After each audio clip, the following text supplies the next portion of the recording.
Welcome back to another episode of Way Too Wifey. I'm your host, respectfully Gabby, and in this podcast we talk all things dating and relationships in this modern day. If you're new here, hi, I am Gabby. I'm an online dating coach where I help you transform your confidence to live your best life inside and outside of relationships and helping you attract the healthy kind of partner that you know you deserve. If you're interested in any of the packages that I have to offer, please hit the link in my bio to find out a little bit more. I pretty much have packages from all price ranges, so if you don't want to spend that much but you still want advice, I'm here for that. I have personal packages that you can take on if you want to build your confidence that you can build on your own without me. I do offer one-on-one sessions, but I also offer like 8-week transformation programs that I've seen a lot of success with. So if you're interested, hit the link in my bio one last time. Anyway, hit the fucking link in my bio with shameless promo. I've said that more than enough. Welcome. Thank you for coming. We are going to get into the types of daters that you might be. I have heard someone say time and time again that dating is a numbers game. And although I somewhat kind of agree, I guess if you want to put it that way, I don't think that this is a thing. I think there's a couple different kinds of daters that you can be. You fall into one of these boxes. Given the box that you fall into, dating as a numbers game can either help you or it can hurt you. I want to get into each form of daters. So being at the top, I think this is probably the most common in today's day and age, just because I think that we have so many options. Everything's quick and okay, this doesn't work, let's keep it moving. This doesn't work, keep it moving. Let's next best thing. We're not trained to have long-term relationships at this point in our lives because everything is so quick and moving so quickly, and we think that we have more options than we actually do. Not that you don't have options, we all have options, okay? This type of dater, let's call them the perfectionist, is probably going to go on a lot of dates to try and find their best match. Here's the thing. Here's the honest fucking truth.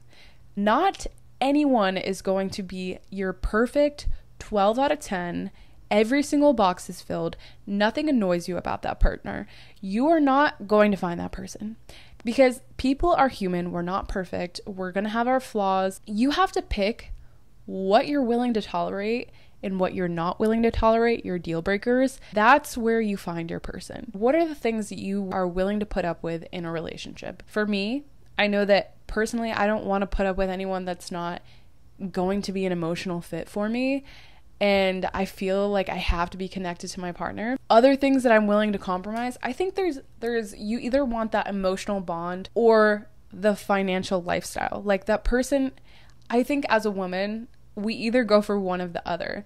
I think that rich men have it harder because the type of women that they will attract is the type of woman that wants them for their lifestyle. The average Joe has a little bit more time to offer you, wants to connect with you, probably isn't going to be the richest man alive, right? Like he might be well off, he might have some money, but I think that you have to pick where you're willing to compromise. I don't want him to be broke, right? Of course, but I want him to have a little bit of drive in him, but also I would like to, as a deal breaker, be able to connect with my partner. I think that should be everyone's. Personally, that's a personal belief, but if you prefer just getting the lifestyle and living this stay at home rich girl life, I'm not shaming you at all. Get your fucking bag, do it up, live your dream. But personally, I know that I can get all of the stuff that I want on my own, so it's I would want my partner to be a partner, and we're building together, but we're also bonded together and we have this friendship dynamic. Anyway, I'm getting really off topic here, but know where you want to compromise. He doesn't have to be a fucking millionaire at this point in his life. We're gonna be millionaires, okay, together. But he doesn't have to be one right now. It's not the end of the world if he's still trying to get his life together. Not life together. Whoa.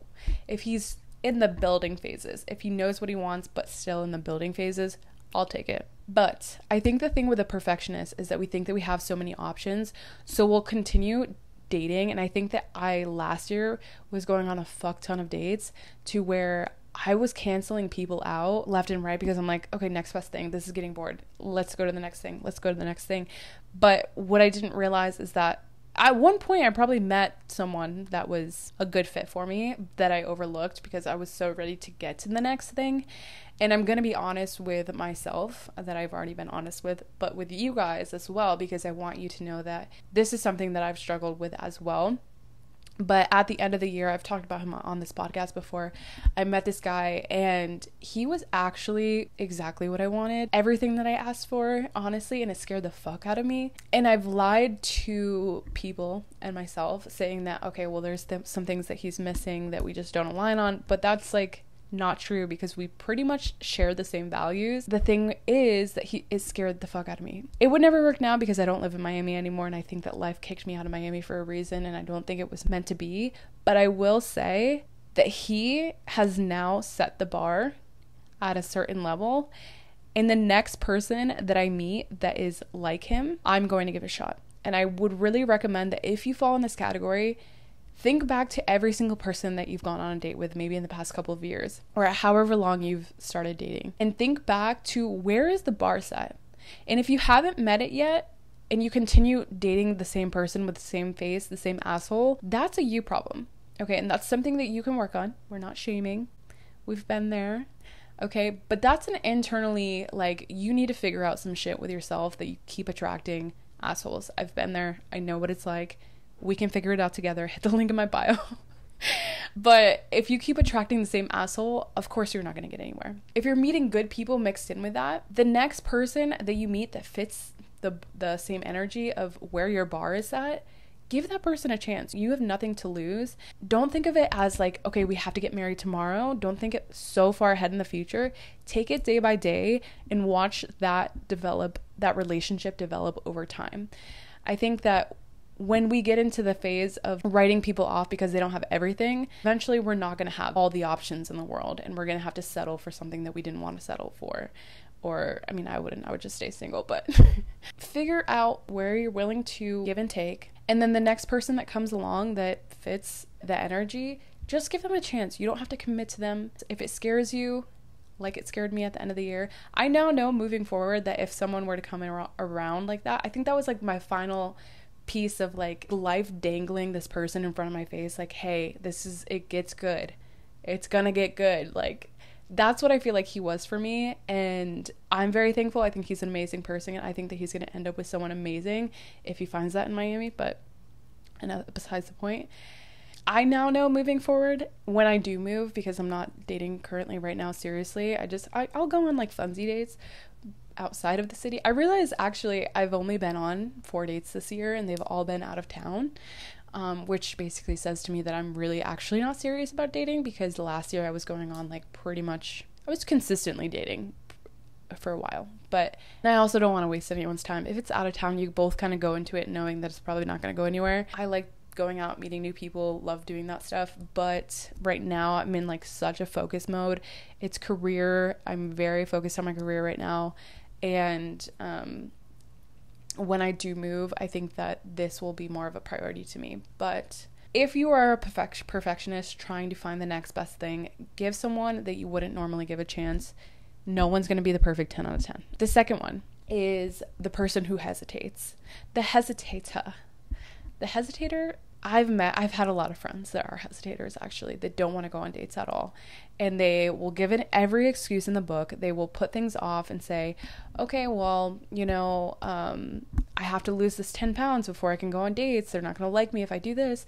Or, for instance, I have to get this amount of money before I have to be financially well before I go on dates because, whatever. I think as a man, you have to be somewhat financially okay, comfortable to take someone out on a date.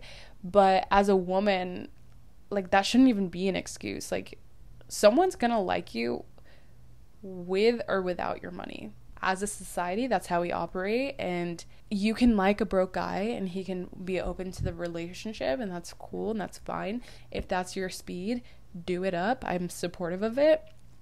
But I do personally would want someone who is financially stable. Besides the money aspect, right now I'm kind of thinking, as I'm like talking about the hesitator, I'm like, Okay, well, I literally just said I'm not going to date until I move.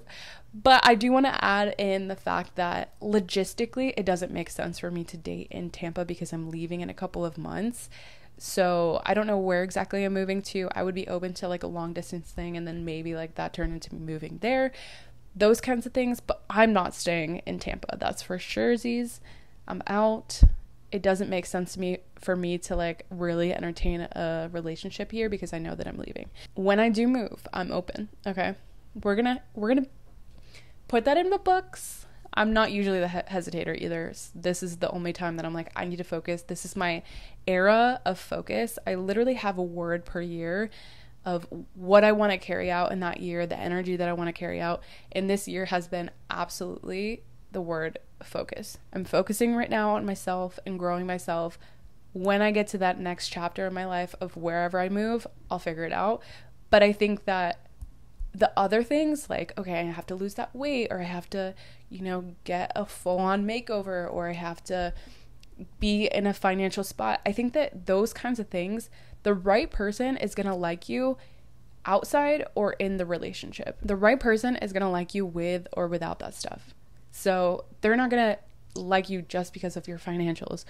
Well, they might, in which case that's not really like, this isn't the type of podcast for that. I'm all about like fostering healthy relationships.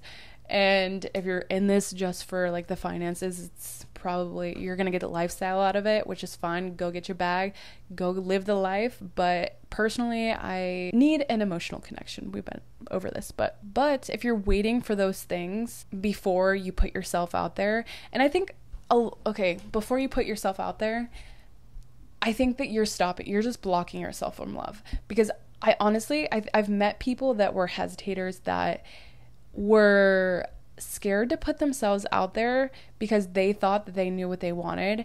And when they did go on that 1 or 2 dates that they maybe just fell into, they learned something on that day of what they wanted or what they didn't want, and the qualities of that person that they were like, you know what, I never would have thought about this before.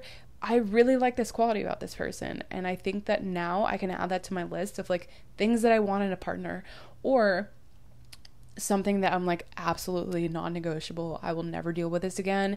That person's going to help you learn. And it doesn't have to be a forever thing. Like I said, just go on one date. You're just not wasting, but that's just an hour or two of your life. It doesn't have to be like you guys aren't marching down the altar. It's fine. It's just one date.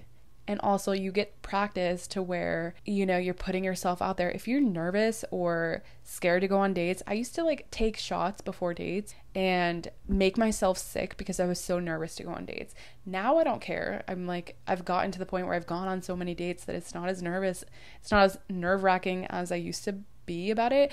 But if you're in that place where you're nervous, the only way you're going to get over that is if you put yourself out there. And then when you do meet the right person for you, you're going to be a lot more confident in your presence and not feel as awkward around them. So, biggest piece of advice, if you're not getting out there because you're holding yourself back because of one specific thing, I have to graduate first, or I have to do this first, please just give someone a shot. Like, go out there, just meet people. It's not as scary as it seems. It does get better. It does get more comfortable. I promise, because I've been there. I used to really probably embarrass myself on dates by like drinking too much. So please don't be that person. Don't embarrass yourself. But if you need a little loosey-goosey, baby, do it. The last one is the controller. The person that has to control every dynamic, right? Like the person that wants it to happen a specific way. They have to have the specific romantic kind of fairy tale. Like, love is not a fairy tale. Love is going to happen in very unexpected ways, and you can't control how it happens or when it happens. I think that these type of people want so much control over like when it happens and where it happens, and I want to get married by this date, and I want to have kids by this date. Life doesn't happen like that. We all know that. Life is going to happen when it's supposed to happen. I think that the more that you're open to different possibilities, the more life is going to work out for you. I think with this kind of person, the thing that I see a lot is that like people will say like, oh, I went on this date, but I didn't feel like the spark with someone. I'm not going to lie. The spark is not real. Okay. When you feel the spark with someone, that spark is going to eventually burn out. The quicker, I've always said this, the quicker that you jump into a relationship or jump into like being close with someone, not even necessarily a relationship, because I've had this happen with friends as well, but the quicker that you, oh my God, we feel so crazy close together, our connection's so good, everything is, good, lining up, seems way too good to be true. It usually is too good to be true, okay? And usually that person either has something to hide.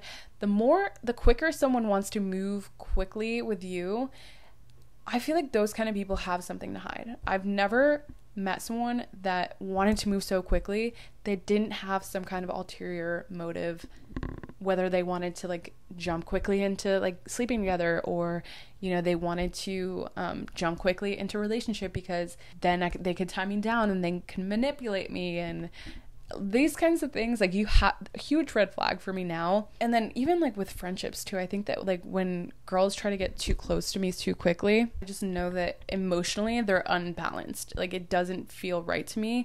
I always get like eerie. I'm like, why is it that you're trying to move very quickly into this friendship? Like, always a red flag, but always feel very close at first, right? And like, oh my God, like we vibe so hard, we're into the same things, we like doing the same things, we're so close. But then months later, the friendship falls apart because we didn't have that foundation of a relationship, of building to actually get to know each other. It crashed and burned in the end. I think that any relationship that's not built on a friendship is going to crash and burn in the end. That is why I don't think the spark is real. I think that when you meet the right person, you might be like, oh, like, yeah, I haven't been there yet because I obviously haven't met the right one. But I've talked to a lot of people that like are in really healthy, loving relationships and said, when you know, but I do think that sometimes those opinions happened over a period of time. Like, they didn't know right away that person was theirs, and it's like they kind of blew them off for a little bit until they like slowly crept up on them. Relationship took itself to the next level, but it did start as a friendship. So I think that the more open you are to letting life happen, instead of, oh, it has to happen in this romantic way and it has to be the perfect setting and like it has to be with this kind of person and this kind of look of the person, the more that you try to control how the person is going to show up, the more that you're blocking your possibilities from actually showing up. I think my type recently has changed. Actually, I'm very proud of myself. I think that I've opened myself up to like a whole other world because I'm willing to give different people a shot. And I think that before I was very like, okay, I'm like only attracted to this kind of person, so I mean, work with me here. But now that I have like this whole other subsection of people that I'm interested in, the likelihood of me actually finding a person, I think, is like doubled because of what I'm now interested in. So I'm excited for when I do get to wherever I'm moving to, because I just feel like everything is going to align very, very quickly, just because I do think that I'm open and willing to get to that point with someone now. And like after meeting the last guy from end of last year, I feel like that was life just like letting me know how good it's gonna get. So that's what I'm taking it as. That's what we're doing. If you're trying to control, if you're the controller, let's talk. Things aren't always gonna happen the way you want it to, okay? Be open to possibilities and don't shut someone off just because you don't feel the spark, because the people that do feel like so sparky, I can promise you that they're probably feeling that way with so many other people. You're not special. Your connection probably isn't that special. They're probably making everyone feel that way just based off of who they are. And it might be, but also I think a lot of times that like crazy draw to someone is usually you're drawn to someone for an unhealthy reason. The last person that I was like crazy obsessed with, like it was right after my my breakup. I was very obsessed with him. But then I realized nowadays, because I've grown a lot since then, the only reason I was really obsessed with him was because he was emotionally unavailable. And the thing with emotionally unavailable people is that, shocker, being obsessed with emotionally unavailable people is that you're probably emotionally unavailable yourself. If you feel obsessed with someone very quickly, usually it's not real love. I'm going to be honest. If you're like, wow, I'm really intrigued and I want to get to know that person, but I'm not attached, you're in a good spot. You're doing good. But if you're attached, it's not love. Attachment is not love. I don't know how many times I can say that. Attachment is not love. The more attached you feel to someone, the more you're trying to control the situation. The more you're blocking love from happening. That is it for this week's episode. I hope you guys enjoyed, and if you could, please leave that 5-star rating. If you're watching this on YouTube, hit that bell notification so you'll never miss another episode. Hit the subscribe button. I will see you all next Tuesday.